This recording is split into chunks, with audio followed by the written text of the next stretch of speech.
oh, it's a grocery haul, which I didn't want to do. I didn't know. Because here's the thing. I have yet to be able to successfully watch somebody else's grocery haul for more than 20 seconds. I think they're boring.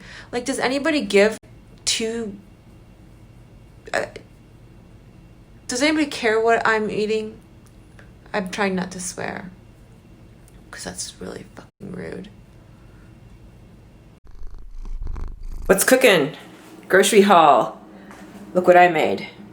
I'm a huge fan of vegetables and fruits that you can just grab and snack on. It prevents you from snacking on other things like crackers, chips, cookies, you know, things that you like to repeatedly put into your mouth. These are wild Ontario blueberries. They're delicious. Bartlett pears, they're nice and soft. These are Ontario peaches, which are currently in season. I wanted to share my mom's recipe for peach crumble pie. It is so good. I posted the link below. Like, seriously, make it. I got a few bags of these. I like to bake these in the oven at 350 with a little bit of olive oil. And these ones are a little bit bigger in diameter, so they take a little bit longer in the oven. The ones that are skinnier usually take about an hour, so just keep an eye on it. What's cooking? Что готовится? Markov. Oh, yippity yipperooski, you heard correctly. I am learning Russian. And you're like, why, Sarah? Well, because it's more fun than watching grocery hauls on YouTube. Imagine if I did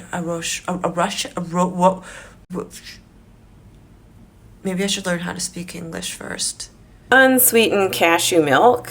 I use this for my protein shakes. Milk gives me milkaria, so I prefer this. And it's also very low in calories. One thing I've learned in 2020 is how important it is to have lots of canned vegetables in your pantry at all times.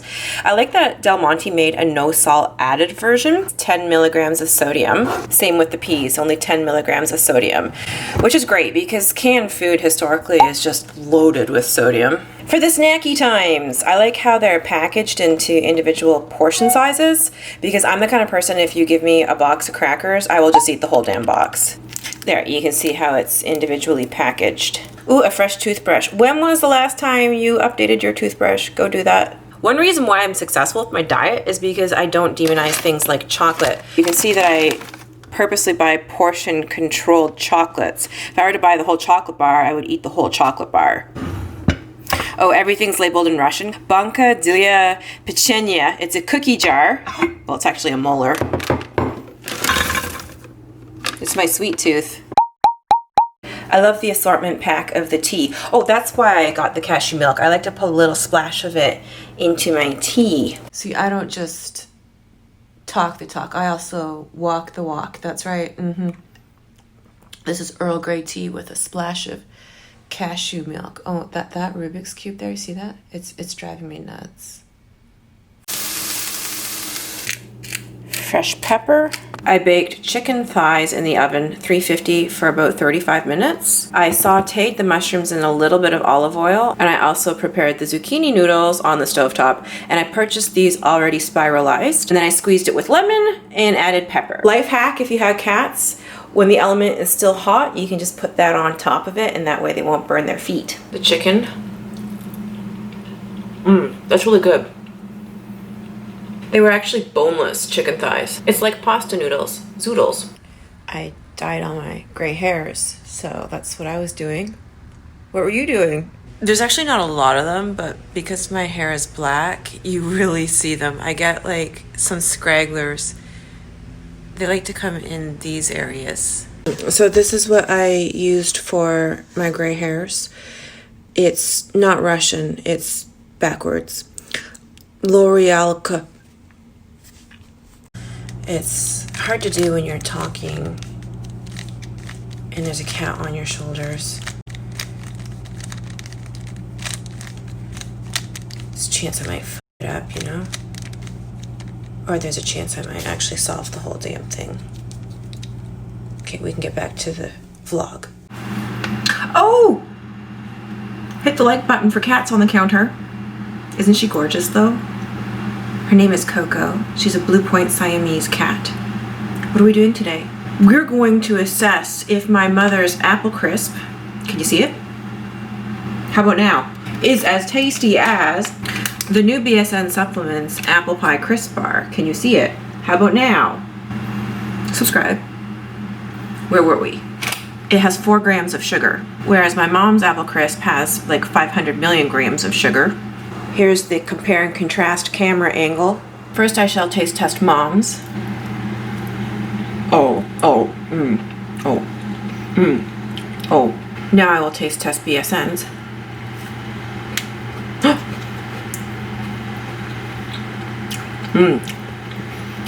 This seriously tastes exactly like my mom's apple pie, except it doesn't have 500 million grams of sugar. Should we tell them about the coupon code? You can use this code. Did you see that? It just came right out of nowhere. For 15% off of every product on the BSN Supplements website. And if you spend, I think, over 25 bucks, you get free shipping. So this is for America, the United States, the excited states of America. That's not where the water's coming out though. So I added a whole bunch of content to the Strength Academy. Would you like me to show you? That's a rhetorical question. I'm going to show you anyway. Let's go to the computer right meow. The dashboard for my Strength Academy. So when you log in, this is what you see. And each week there's a new program that's provided. And yes, everything is TVA inspired movement.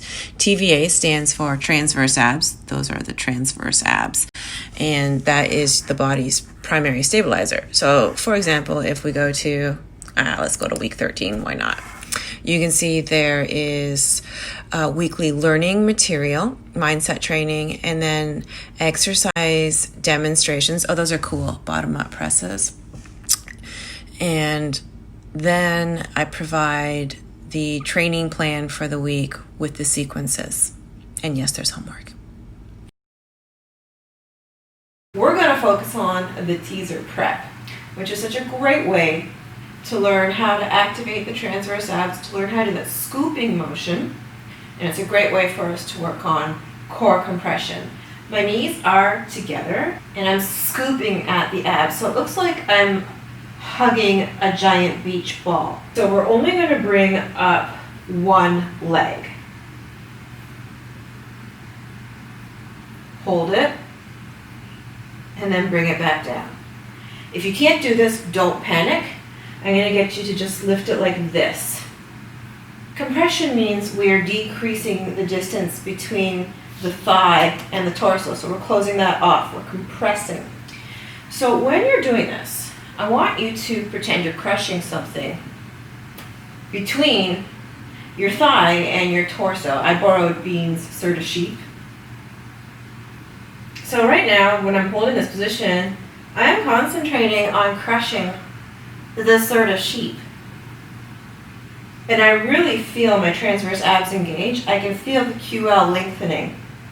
I think this is a really fabulous tactile cue to really help you understand core compression. He's coming to get his sheep.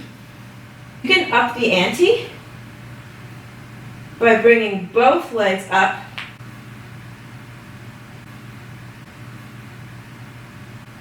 If you can't, you can scale it to here.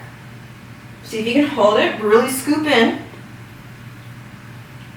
Awesome. After all these years, I follow the exact same approach to my diet. Nothing has changed. I do indeed do intermittent fasting, and I break my fast typically at 4 o'clock every single day, just because that works well for me and my schedule and my eating personality.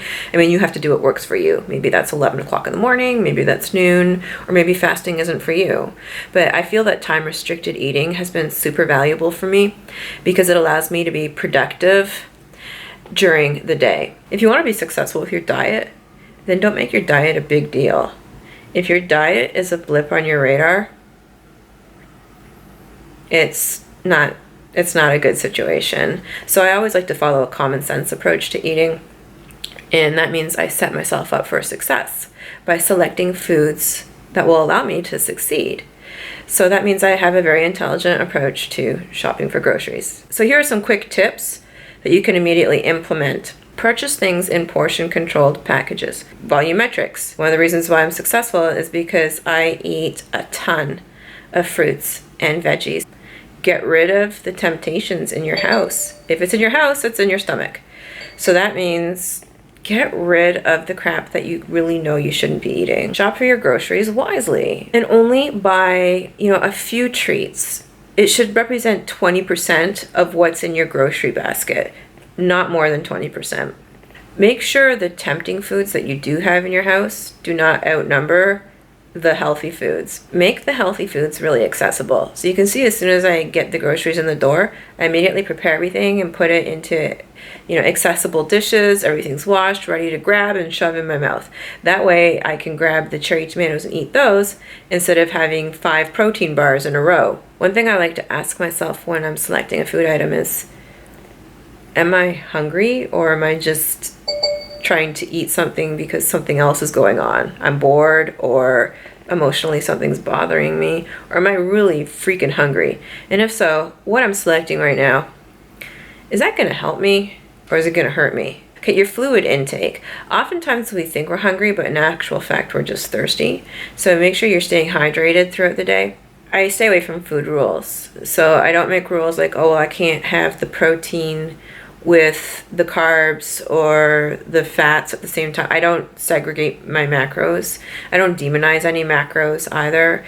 I really want to make sure that whatever it is I am doing, it's something that I can see myself doing 6 years from now. Because I did do fitness modeling for years and I did follow restrictive dieting. I learned a lot from that, and I learned that one thing you never want to do is follow diet rules. So the less rules you follow, the better. What are my thoughts on tracking calories and macros? I think it's valuable for learning about food, about portions, but eventually I think you need to wean yourself off because it's just not practical to weigh all of your food and to track everything you're doing. I mean, imagine, if you go to a restaurant, are you going to bring your scale with you? And are you going to track everything into your food app in front of your family and friends or your hot date? You can really waste a lot of days of your life tracking crap. I mean, if you haven't figured out a pattern and learned, awareness after doing that for like a month and a half or 2 months, then Houston, we have a problem, and you didn't do any learning. You weren't present during the learning process. One of the reasons why I don't recommend continuing to track for years and years to come is because it can cause a lot of neurotic behavior, can cause a lot of anxiety, because now you believe you have to eat a certain amount of calories to have success, and if you don't, then you're not winning, and then if you don't get the correct amount of macros, you're not winning, and then suddenly you're not winning at anything, and then that makes you anxious, and then you just throw in the towel and you end up eating a whole bag of chips. There's just so much more involved to it than diet. Like, what's going on emotionally with you? And I think that when you can just take space for a moment and take a look at what's going on with yourself and develop that awareness and see, maybe what kind of inner healing you need to focus on doing, inner landscaping, I call it. And that can really put an end to emotional eating or engaging in repetitive bad patterns with dieting. So I think that that's important to triage as the top priority. So one thing that really helped me was getting a sport, because it got me really focused on improving at my sport.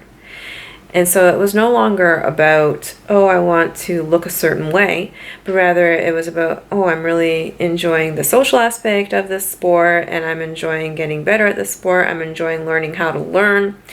So that was very empowering for me, and it really boosted my self-confidence and enabled me to break up with this need to diet and exercise in order to look the way I thought I should look. And I think also that when you're doing a sport and you're enjoying yourself, just as a byproduct, your physique will transform. And it's kind of cool because it takes the pressure off of the physical transformation, because you're actually just busy enjoying learning new skills and developing new abilities.